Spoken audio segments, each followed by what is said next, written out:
পশ্চিম বাংলার মাটিতে রাজ্য সরকারের প্রশাসন আলগা হয়ে গিয়েছে। রাজ্য সরকার কোনোভাবেই রাজ্যকে চালাতে পারছে না। মমতা বন্দ্যোপাধ্যায় পুলিশ মন্ত্রী ছেড়ে দেওয়া প্রয়োজন, দরকার হলে মুখ্যমন্ত্রীত্বও ছেড়ে দিই। পশ্চিম বাংলার আইন শৃঙ্খলা দায়ী, আইন শৃঙ্খলা রাজ্যের সাবজেক্ট। তারপরেও রাজ্য যদি আইন শৃঙ্খলা ঠিক করতে না পারে তার পরিণাম এটা। আগামীকাল আমরা থানায় থানায় ডেপুটেশন, বিক্ষোভ এবং পথ অবরোধ কর্মসূচি সবাই মিলে পশ্চিম বাংলার এক প্রান্ত থেকে অন্য প্রান্তে এই ঘটনা আমরা প্রতিবাদ করব। পুলিশের কাছে আমরা বললাম, আপনাদের সম্মান, আপনাদের যে মানুষের কাছে আপনাদের দায়িত্ববোধ, সেটা একবার প্রমাণ করান। উনি বললেন 3 জনকে আমরা অ্যারেস্ট করেছি এবং আমরা কোথাও কোনো ছুট দিইনি, আমরা পিসি নিয়েছি। আমরা বললাম আপনাদের গালিগালাজ করার পরও সবাই ছুট পেয়ে যাচ্ছে, তারপরেও তাদের আপনারা অ্যারেস্ট করছেন না। তো স্বাভাবিকভাবে বাংলায় আইন শৃঙ্খলার অবনতি ঘটছে একটাই কারণে। সেই ঘটনাটা খুব হৃদয় বিদারক এবং এই ঘটনাটা হওয়া বাঞ্ছনীয় নয়। এই জায়গায় আমাদের মনে হয়েছে পশ্চিম বাংলার আইন শৃঙ্খলা ভেঙে পড়েছে। পশ্চিম বাংলার মাটিতে প্রথম মহিলা পুলিশ মন্ত্রী এবং মুখ্যমন্ত্রী, তারপরেও যদি মহিলারা আক্রান্ত হন, আরজি করের ঘটনা থেকে কোনো শিক্ষা আজ পর্যন্ত সরকার নিতে পারেনি। তারই পরিণামে কলেজের ভেতরে সেই কলেজ কর্তৃপক্ষ দায়ী, সরকার দায়ী এবং পশ্চিম বাংলার আইন শৃঙ্খলা দায়ী। আইন শৃঙ্খলা রাজ্যের সাবজেক্ট, তারপরেও রাজ্য যদি আইন শৃঙ্খলা ঠিক করতে না পারে তার পরিণাম এটা। আগামীকাল আমরা থানায় থানায় ডেপুটেশন, বিক্ষোভ এবং পথ অবরোধ কর্মসূচি সবাই মিলে পশ্চিম বাংলার এক প্রান্ত থেকে অন্য প্রান্তে এই ঘটনা আমরা প্রতিবাদ করব। তার কারণ আমরা মনে করেছি পশ্চিম বাংলার মাটিতে বাবা মা যাদের বাড়িতে মেয়ে আছে, মেয়ে তো প্রত্যেক বাড়িতে আছে, তারা তো প্রত্যেকে ট্রমায় ভুগছেন। আজকে এই মেয়েটি যদি মারা যেত তাহলে কোথায় কে প্রতিবাদ করতেন? কোনো তো সাক্ষী তার পাশাপাশি কেউ ছিল না। কলকাতা শহরের ভেতরে যদি এই ঘটনা ঘটে, আর প্রত্যেকে ধর্ম নিয়ে ব্যস্ত হয়ে গেছেন, রাজনীতি ধর্ম একসঙ্গে মিশে গেছে।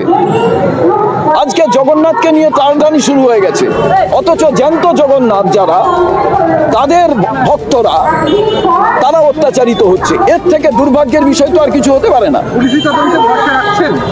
দেখুন, এখনো পর্যন্ত তো আমরা দেশের আইন কানুন, আমার দেশের ল, তাকেই তো আমরা মেনটেন করে চলি। প্রতিবাদ নিশ্চয়ই আমাদের থাকবে, কিন্তু পুলিশ প্রশাসনকে বললাম, আপনারা তো চাঁদ থেকে আসেননি, আমাদের মতো বাড়ি থেকে এসছেন। আপনারা যদি সঠিকভাবে এর বিচার না করতে পারেন, পুলিশ প্রশাসনের যারা ছিলেন আধিকারিক, তারা বললেন আমার বাড়িতেও মেয়ে আছে, আমরাও চিন্তিত।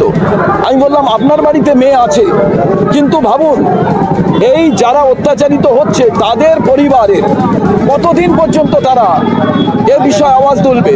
আরজি করের বিষয় তো এখনো পর্যন্ত জাস্টিস ফর আরজি কর তো মানুষ চেল্লাচ্ছে, সেখানে তো কিছু হলো না। এই জায়গায় দাঁড়িয়ে আমার মনে হচ্ছে পশ্চিম বাংলার মাটিতে রাজ্য সরকারের প্রশাসন আলগা হয়ে গিয়েছে। রাজ্য সরকার কোনোভাবেই রাজ্যকে চালাতে পারছে না। মমতা বন্দ্যোপাধ্যায় পুলিশ মন্ত্রী ছেড়ে দেওয়া প্রয়োজন, দরকার হলে মুখ্যমন্ত্রীত্বও ছেড়ে দিই।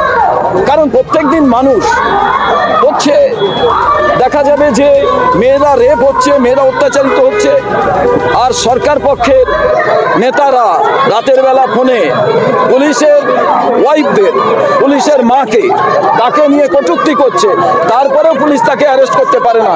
তো তার চামুন্ডারা, সরকার পক্ষের লোকেরা, তারা কি করবেন? তারা তো এইরকম ভাবে দুর্বৃত্তায়নের মধ্যেই দিন কাটাবেন এবং তারা তো অসভ্যতামি করবেন।